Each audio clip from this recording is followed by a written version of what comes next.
বন্ধুরা, এই দেখো সজনে ফুল। আজকে সজনে ফুলের চপ বানাবো। ভালো করে ধুয়ে নিয়েছি, তারপর গরম জলের মধ্যে 2-3 মিনিট মতো ভাপিয়ে নিলাম। এবারে একটা বাটিতে 2 চামচ বেসন, পরিমাণ মতো লবণ, হলুদ, লঙ্কার গুঁড়ো আর সামান্য জল দিয়ে একটু ফেটিয়ে নেব।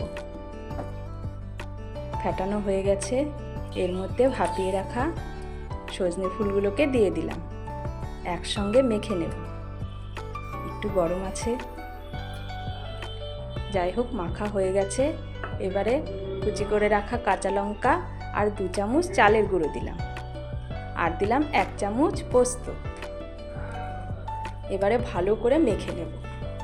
মাখা হয়ে গেছে, প্যানে তেল দিয়ে তেল গরম হয়ে গেছে, একটা একটা করে ছেড়ে দিলাম। খেতে কিন্তু দারুণ লাগে। হালকা আঁচে এপিট ওপিট করে লালচে করে ভেজে নিলাম।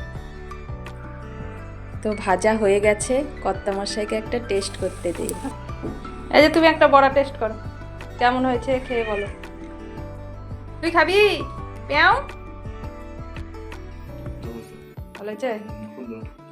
খাস্তা হয়েছে? রাধে রাধে বন্ধুরা।